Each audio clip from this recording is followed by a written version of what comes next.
Hi, everybody. My name is Miles, and I'm with Peak Performers. I'm a disability inclusion partner at Peak Performers. It's my job to educate and advocate on behalf of professionals with disabilities within the workplace. Welcome, and I'm so glad to have you on yet another segment of Disability Weekly. By the way, I apologize. I know it's normally Friday. Today is Thursday. I'm out on vacation, going to Las Vegas over the weekend. So I do apologize and hope that you'll join me next Friday for our regularly scheduled events. But again, every week we try to tackle topics that are relevant to our community of disability, employment, and things that we want to talk about. And, I work with a lot of job seekers out there, but less often involved within the conversation is the conversation of what do you do actually after you actually get a job. And that's what we're going to be talking about today, because so often there might be various different patterns where you struggle to get an accommodation, you struggle to self-advocate, or you struggle to fit in, especially within a culture that may not necessarily recognize you as you normally are. So we're going to be talking a little bit more about that with Leah. So Leah, welcome in. It's so good to have you. Thank you for having me. I'm so excited to be here. Well, I'm excited to talk with you as well. I met you back at Rethinkability back in 2025, and you offered such a wealth of really interesting insights. And I think that you've worked with the population as around that particular next step of you have a job, now what? And I'm curious to kind of get your perspective, but who are you real quick? Yeah, thank you, Miles. My name is Leah Reinardy. I use they, she pronouns. And really, I'd say at my core right now, everything I do, I'm an improviser. And that really just means I listen, I learn different languages and structures, and then I figure out how to navigate within those to get through those gray areas in work and life using those tools. Over the course of my career, I've really brought this mindset to people and culture, Hmm? to HR spaces, to community organizing spaces, and to various jazz venues. I'm also a jazz musician. Yeah. I gained this skill really of improvising through a musical context Hmm? and through being disabled myself. We're all pretty good at improvising by the time we hit the point we're ready to enter the workforce Hmm. because we're used to having to figure it out. Um, I There's also just want there's to not a instruction manual for this kind of thing, right? Like I mean, no, I know that you've been reading one that kind of approaches that, but like there's not really like, and there's so many things that people just don't tell you. absolutely. And I think that compounds when you come from whether it's blue collar industries, you're a first generation professional, you're neurodivergent, you're disabled, and you're trying to navigate all of these things. Um, I also want to give a disclaimer of what I'm not. I don't know if that was supposed to be part of the introduction, but I just want to give it. I'm not speaking on behalf of any specific organization that employs me, that has employed me. I'm also not an attorney. I'm not a medical professional. The things I'm just really excited to talk about today are things I've just learned from living and experiencing a lot of these systems and trends around getting jobs, but also then adapting into the new phase of that job, those first 6 to 12 months. So I'm really Absolutely. excited to just be a part of this conversation and to learn from you all what you're finding out too as we figure this out together. Speaking of conversation, if you are joining us live, please take a second to drop a comment into the chat, introduce yourself, and also connect with the other people that are on the chat as well. Because here on this LinkedIn Live, this is an opportunity to connect, to meet other people, and who knows, maybe you may even find somebody that is a professional connection for you somewhere down the line. I know I blast out a lot of a lot of invitations to people that were job seekers out there. So please do take a second to introduce yourself, or also chime in with any particular questions that you have for Leah and for me. But I wanted to start off by a particular story that you had told me, Leah, and that was where you had gotten your first job. And you were very good at it, and you showed up for work every day, and you did your work. And then at 5 o'clock, you closed your laptop, and then you walked right out the door. And it took somebody saying something to you that, like, hey, there's a certain level of cultural expectation where, you might greet people on the way out. So could you tell me a little bit more about that experience? Who said something and how it changed the way that you look at this? Yeah, that's a great. I love that you remember that story. It's an innocuous example, of how this plays out in real life. So I had onboarded into this role. It was a short-term gig, really, office job. For context, I did my internships during college during the early years of the COVID pandemic. So a lot of those were remote. I didn't really learn a lot of the etiquette around being in an office. I knew not to microwave fish, but that's like about it. So I get in every morning and I go in, I sit down, I open my computer, and I just go right into my day. Just whatever meetings, emails pop up, end of day, close up, go home. And as I started to arrive early in the morning, folks would all come by and say, "Good morning, good morning, good morning." Or I would be staying later in the day than some of my colleagues. And as they would leave, they would all make a point, if I wasn't in a meeting, of stopping by and just saying, "Hey, have a good night." It took me months to put this pattern together. Nobody ever came up to me. Nobody ever said anything. I just kind of observed patterns of behavior. I was talking with a mentor outside of that employer. I was just saying, "Hey, is this like a normal office thing that I'm not aware of?" They said, "Yeah, this is just a normal part of many office cultures historically. Some maybe don't have it as strongly, but perhaps the folks you're working with have been more used to an in-office culture than you have." And so that nobody's trying to be rude. Nobody's trying to interrupt you. It's just, that's a social nicety of the situation. My initial thought before I knew that hidden rule was, oh, I don't want to interrupt someone if they're just getting into their day or having their first cup of coffee. I also don't want to interrupt someone at the end of the day if they're dealing with something stressful or just trying to wrap things up. And so while I was coming at it from a really well-intentioned place, I also wanted to clear up any misunderstandings because I was trying to be polite and I didn't want to be seen as rude or unsocial. It was a very interesting dynamic. Nothing ever major happened with it, of course, but it's a lighthearted example of a lot of these unspoken cultural norms that show up at work. They're small things, but they're noticeable things, and they can feel really isolating depending on what they are.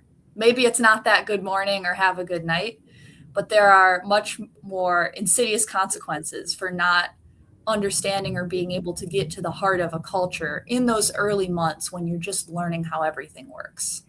And I think that a lot of times this sort of thing is the difference between getting promoted and not getting promoted. And we would like to think that it is based off of qualifications, ability to do the job, and yada, yada. But a lot of times it does come down to these soft skills, these unspoken cultural norms and stuff that people just kind of expect. And if you are seen as different or, I think the other challenge is that people rush to judgments. Like if they see you and they don't see you engaging in the same way that literally everybody else is in the office is, they might perceive you as, oh, maybe Leah doesn't like me or something like that. And I think that that's where it's dangerous because especially among the neurodiverse community, they might be less likely to pick up on these cultural norms. And it's much more relevant for us to be able to kind of spell them out and clarify them. But it's also important on us as employers not to judge people based off of these unwritten cultural norms too. I think where it shows up for me is emails, right? Like we like to joke about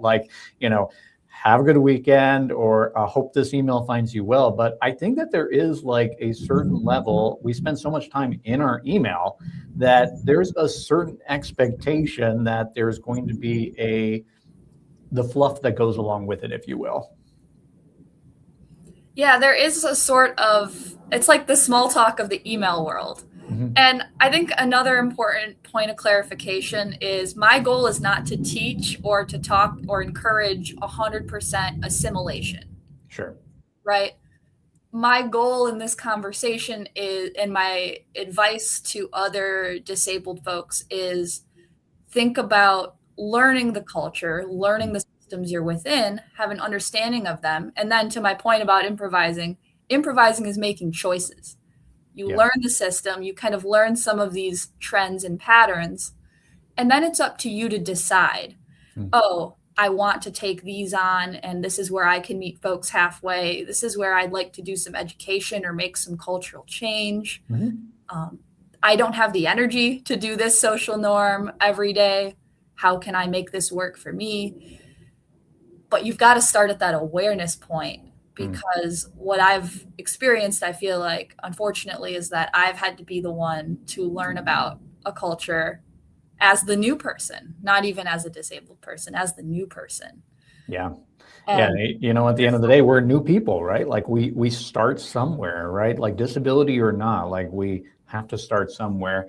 And I was curious if you could provide a little bit more information around what you perceive as those unspoken rules within meetings. We all know them, we all love them, we all spend a lot of time in meetings. Like, what have you observed from your personal experience that we need to be better at navigating within the meetings and those unspoken rules? There are a lot of unspoken rules around meetings themselves and how a meeting, should operate. I don't know. Is it Robert's rule, Rogers rule? I can't believe I can't remember this right now. There's the whole rule book. I'm not an expert on formal meeting protocol. Something that also comes up is the purpose of meetings.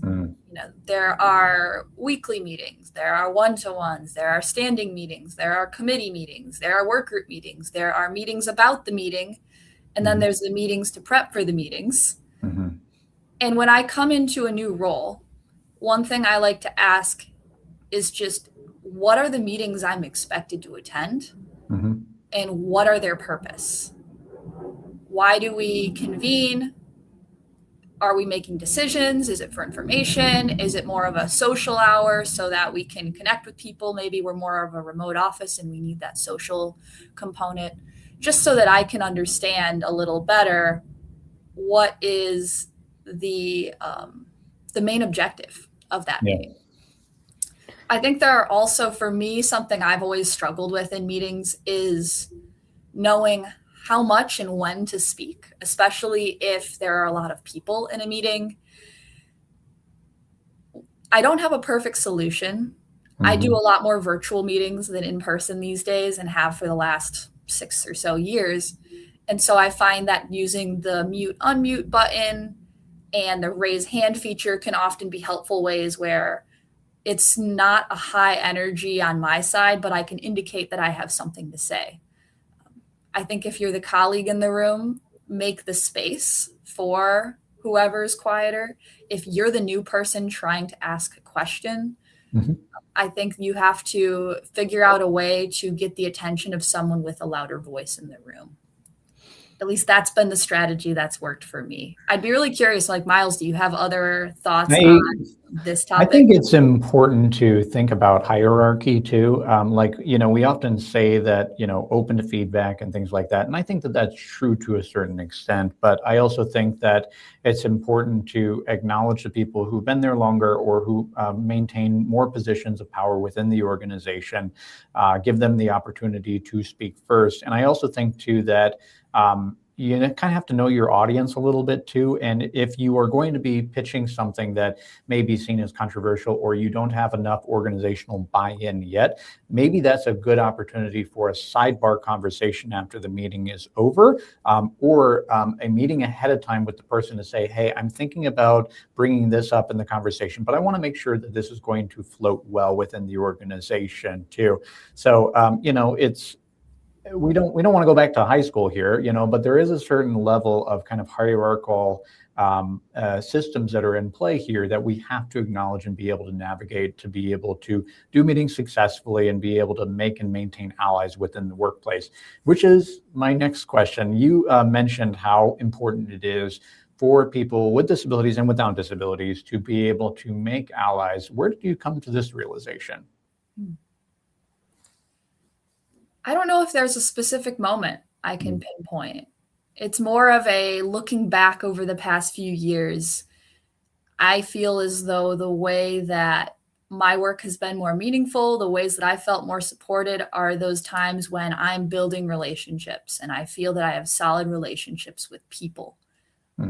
because that is inherently the nature of my work. I do a lot with people. I work a lot with people, and I work a lot with teams. So if I'm not connected to the people, I'm also by proxy not doing my work. For me, I also recognize I'm pretty early in my career still, and I have some credibility. I'm building my voice. I have a unique perspective, I think, especially when you are the new person, right? You bring, they always say, like, a fresh set of eyes to the organization is the metaphor.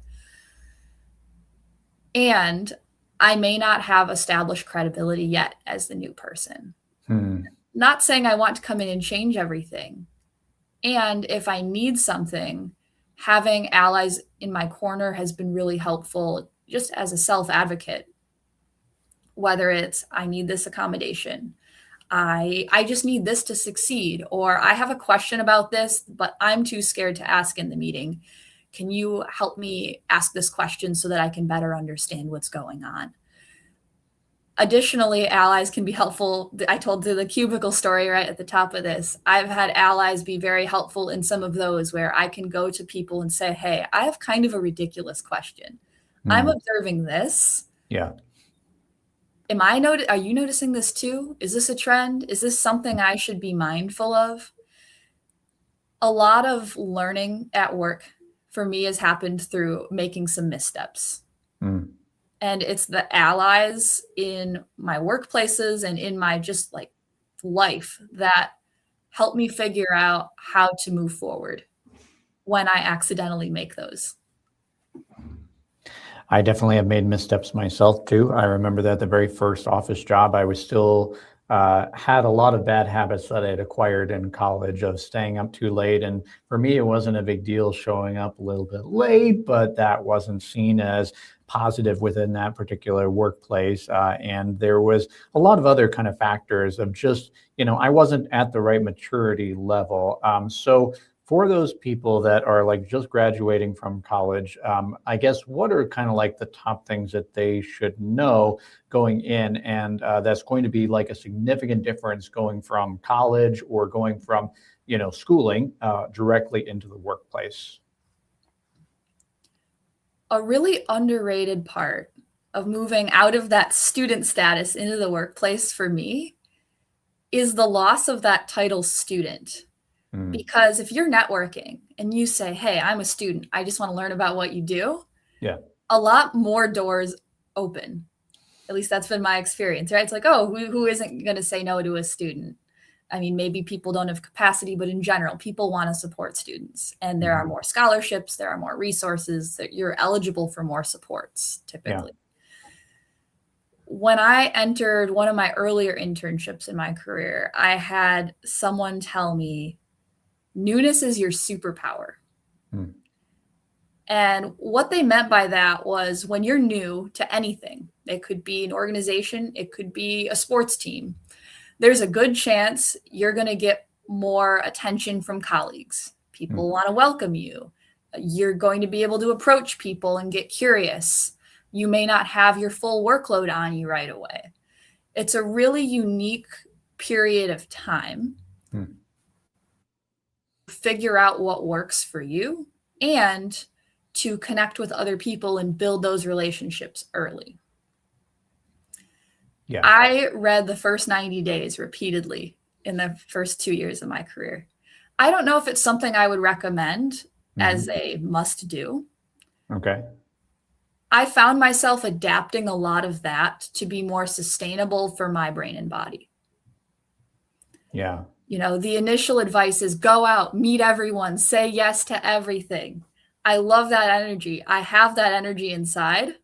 And I know if I say yes to everything in the first 90 days, or if I take everyone up on their coffee chats within the first 2 to 4 weeks, that timeline might lead me to burnout. Yeah. So it's about how can you build a sustainable practice? Some tips for doing that I've found are to pace.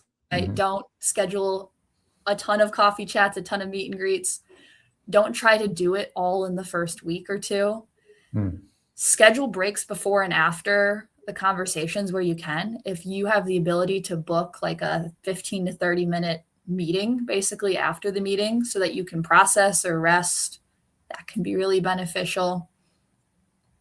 And then it's just figuring out what style works to get to know people. Food and coffee are great unifiers. And for some folks, it may not be accessible to have an in-person coffee chat or an in-person lunch, or that may bring more stress depending on what their disability is. So find the structure that works for you. Maybe it's a small group of 3 to 4, so you don't have to carry the whole conversation. Maybe it's having a loose structure that you can go off of. So I used to use like a present questions, past questions, future questions kind of approach, and how I would build just some conversation starters. Yeah.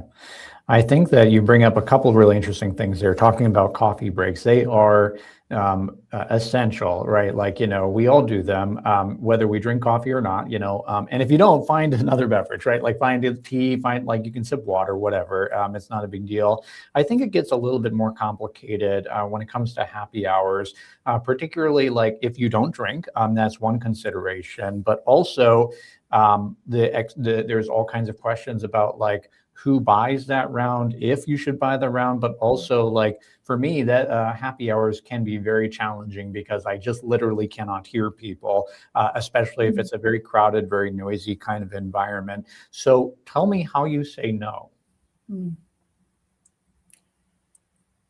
I try to say no and. I know we say yes and. Improv is like yes and. I also say no and. If something's not going to be an accessible space for me, I have to weigh out, do I show up for the first 30 minutes, make my rounds, and then back out? If it's completely inaccessible, it might say, hey, I can't do that today with you all.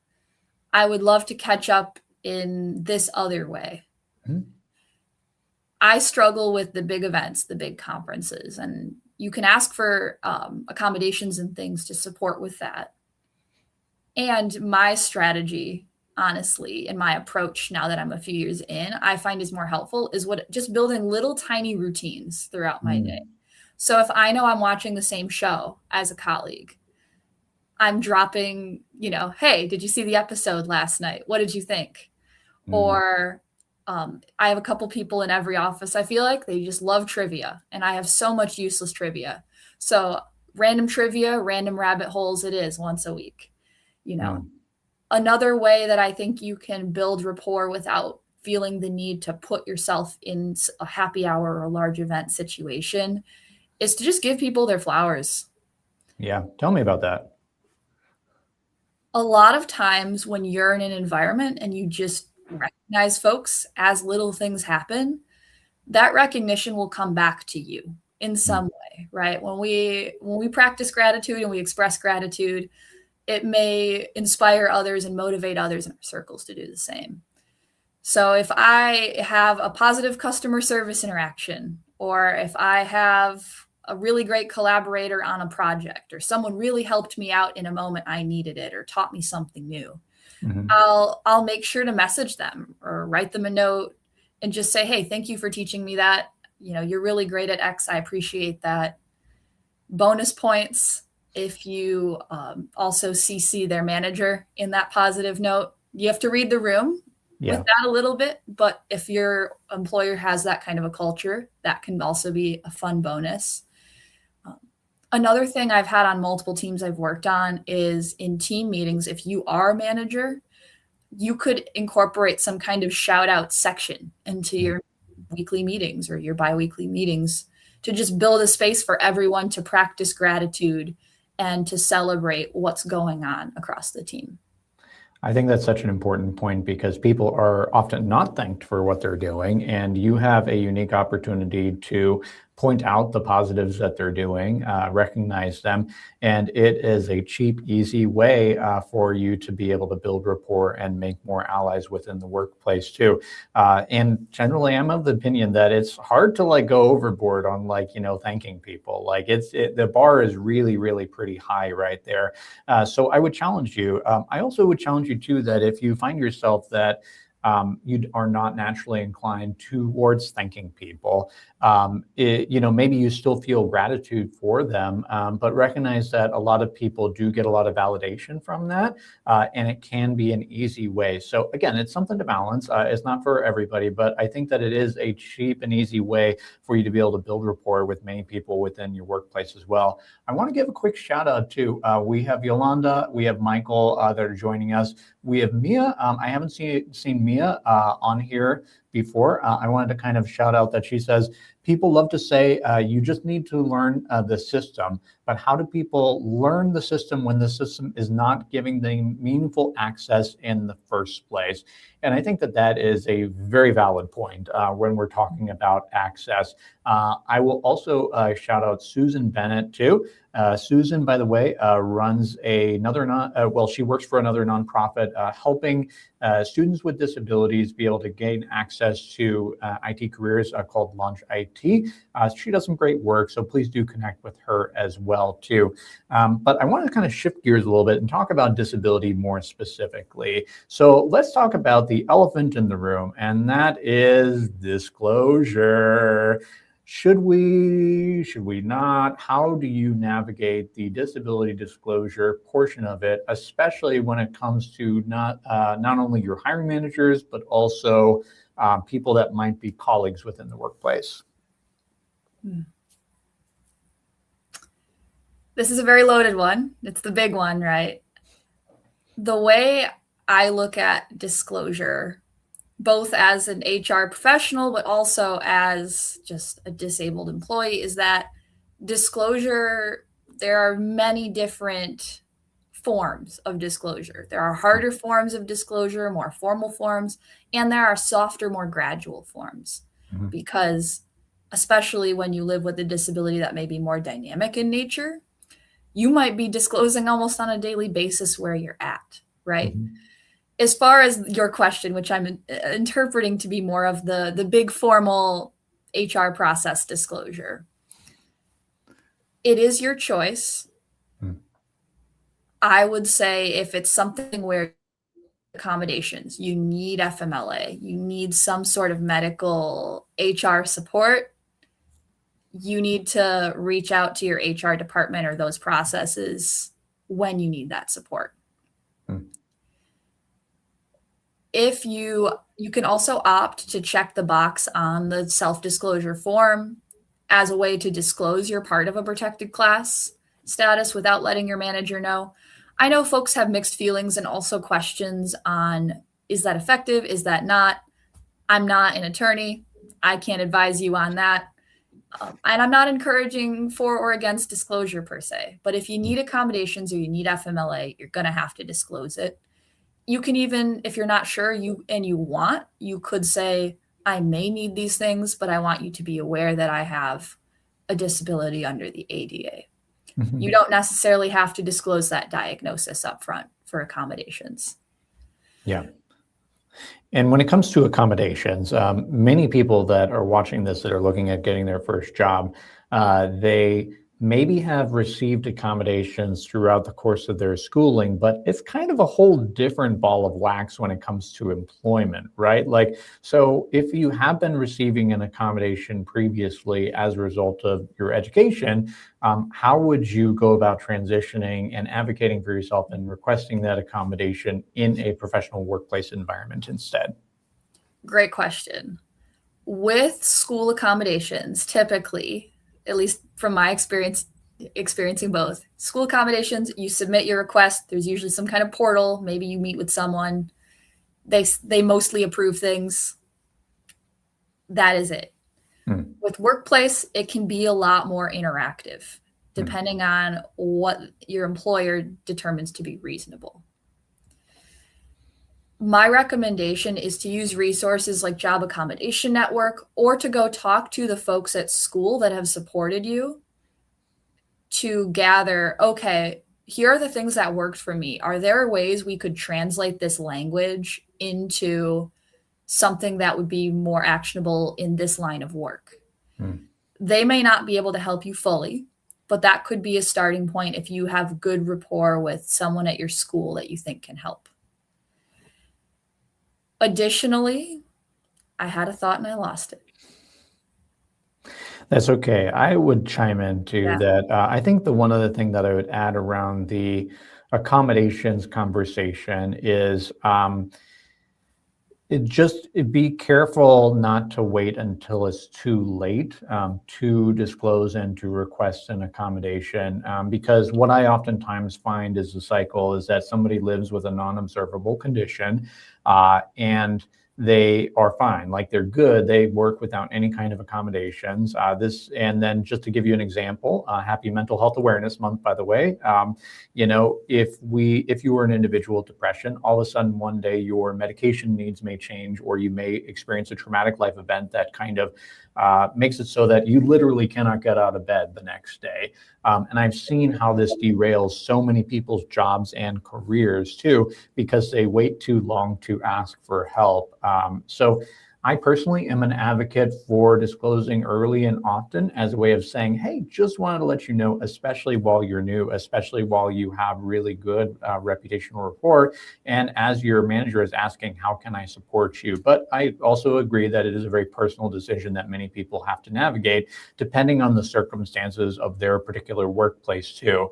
But I would say that often happens is that people have a disruptive event that happens, and then they start all of a sudden kind of reach frantically for FMLA, and then they max out their PTO, and then at the very end, right when they've done a lot of reputational harm to themselves, that's when they finally ask for a disability accommodation. So they may or may not be granted that accommodation, but they are having to work against so much reputational harm that has transpired over the course of that period of struggle. And the challenge too is that a lot of people just don't have any insight into what's going on. All that they perceive is that you changed, something about you changed, and I don't know what, but and that's really where the danger comes in for me. Yeah, and I think the other danger, not danger per se, but I'm seeing a lot of comments in the chat around timelines and lack of clarity and these big structures of like the accommodations system. Advice to new folks entering the workforce or disabled folks that have just been here the whole time is just document and follow up. Yeah. Document when you request things. Request via email if you feel comfortable doing so, just so you have a clear written record of what you requested when, and you can repeatedly follow up if you're unclear on timelines of, I just want to check in on a status update. Where's my accommodations case at? If you're denied an accommodation, it's called the interactive process. Mm-hmm. I would recommend reaching back out and saying, okay, so that option doesn't work. What are some alternatives that we can work through together, instead of just outright letting the conversation end? I think a lot of students can be used to the yes or no atmosphere, and it's predominantly yes in higher ed accommodations. But in the workplace, if you're told no, which does happen, okay, what are my alternatives? Can you help me brainstorm alternatives based on what you know about this employer to whoever is working on your case? Just so that you know that you have the ability to check in, to ask for those status updates, and to document what's happening, what that timeline is, and what determinations you're receiving in real time. Yeah. The next question is, again, kind of in the sensitive area, but I think that it's important that we talk about.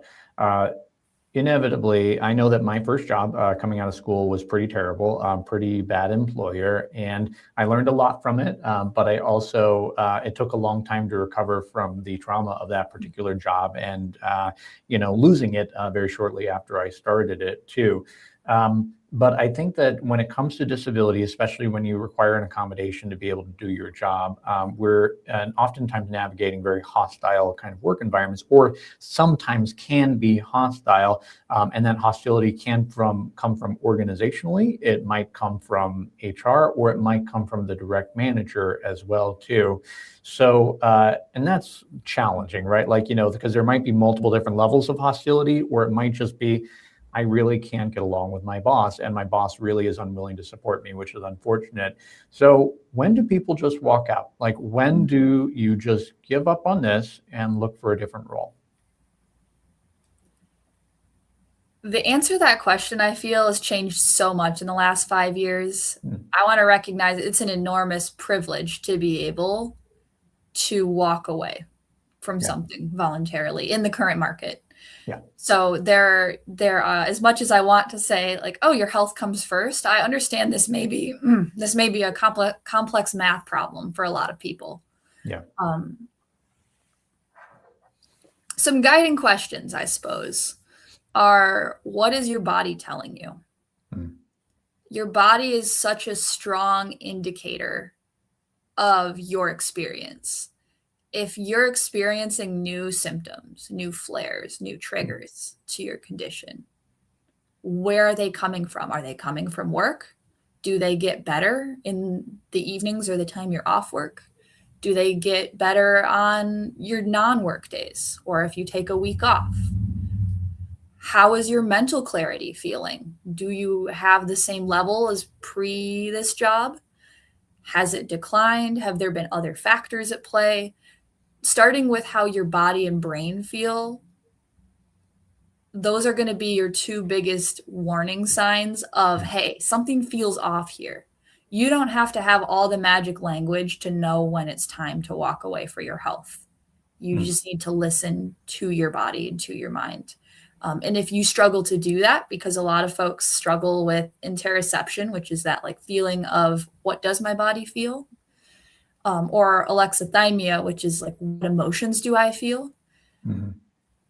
I would recommend having a conversation with somebody else and seeing if they've observed any declines or any triggers or any new symptoms. I think that's such an important call out because at the end of the day, we have to look out for ourselves and we have to look out for our minds and our bodies too, because you may be feeling the pressing urge to keep a paycheck coming in. And I get that. I respect that. And for many people, that is tantamount, like they have to do that and stuff. But you also have to recognize the long-term damage that may be caused if you continue to grind through the burnout, if you continue to grind through a hostile work environment too.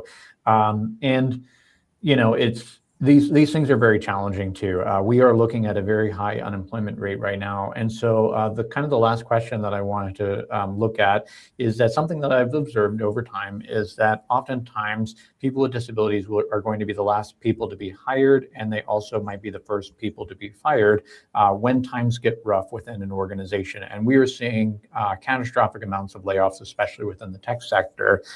So there may be many people out there that are relatively new and they recognize either A, due to their disability and or B, due to their newness within the organization, that they might be quote unquote first on the chopping block. So if there is a pending layoff that might be coming to your organization, what advice would you give to someone to ideally be able to preserve their job or B, if not, navigate what happens next? This is another situation I've been thankful to not experience at this point in my career. So I don't want to pretend that I understand and have lived this part. As far as navigating before the layoff, I think it's realizing, if you're building a case, you're not going to build it at the 11th hour. You're going to build it through all of these small things before. And a lot of times layoffs are not a reflection of you, even though a lot of us have had experiences where our confidence has been shaken or broken at work because we felt like it was us. So I just want to reiterate that to start. As far as what comes next, one of the biggest pieces of advice I was given very early on, and it applies to a lot of this allyship, find your allies conversation, is always have mentors from outside of your current employer. For me, I've moved cities, so like I naturally just have this, but having mentors, it's great to have internal mentors and sponsors, and it's those external folks that you're going to be able to lean on to get a bigger picture of the landscape. Maybe you're one connection away from that next lead. Your network in that way is your insurance policy in a way. It's not 100% perfect in this market, of course, but it gives you somewhere to start as opposed to finding yourself without a job and then realizing Who don't I know yet? I need to go find them. Just continuing to find folks while you have the job you have, with the capacity you have left over. I know that's a really tall order when we're already like managing energy at work and you're managing a disability, which is a full-time job. Yeah. And it's cliche advice, but it really comes down to relationships and to working. I would also recommend working with any community service providers in your area, specifically if you have needs related to housing, health insurance, food, transportation. Those pieces there may be hidden grants or programs or financial supports available to you. I am not an expert in those community resources, but I would recommend reaching out to any kind of aging or disability resource center type thing, an independent living center, an ADA center. And a lot of those folks will have different resources for those basic needs that you're going to need to survive this time. Absolutely.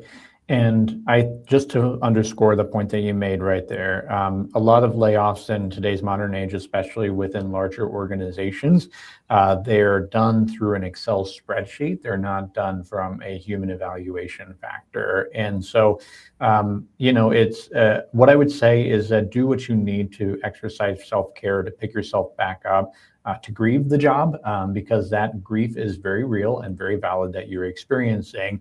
And then try to move on from it as quickly as possible. And also be looking, if you think that your job is under threat right now, start looking at ways that you can move laterally within the organization to emerging areas that are highly necessary, especially if you feel like your current role is going to be the first one that's on the chopping block, or quote unquote, the first one that might be replaced by this AI thing that's coming for all of us and all of our jobs, right? Like, look for lateral moves within the organization. And this also may be a great opportunity to pick up new skills and new connections kind of along the way. I've enjoyed our conversation. I know we had to end on a bit of a bummer right there, but I know it's been on everybody's mind. I did want to give a shout out to next week on Friday. We're going to be talking with Stephanie, and we're going to be, she's from My ASL Shop, and we're going to be talking about the wide world of ASL, or American Sign Language. Particularly anywhere you go in the United States or even the world, you will experience different forms of sign language, despite the fact that this is a communication that's basically as old as humanity itself. So I'm looking forward to that conversation with Stephanie. Please join us next week, Fridays at 11:30. Leah, thank you so much for joining me and joining this conversation. A lot of very useful tips right here. Where can people find you? Thank you for having me again, Miles. It's been wonderful to connect with you, to connect with some folks in the chat here throughout. Best way right now is probably LinkedIn. I went through a period of time the past few months where I've been a little chronically offline. I'm back online for the summer, so you can find me there. I don't have any other major projects to follow per se, but always happy to reach out, to continue this conversation, to scheme about ways that we can make the world more accessible for folks. I love it. Thanks so much for everybody that joined us live. Again, this has been Miles from Peak Performers, presenting Disability Weekly with Leah Reinardy. Thanks very much, and have a good rest of your day.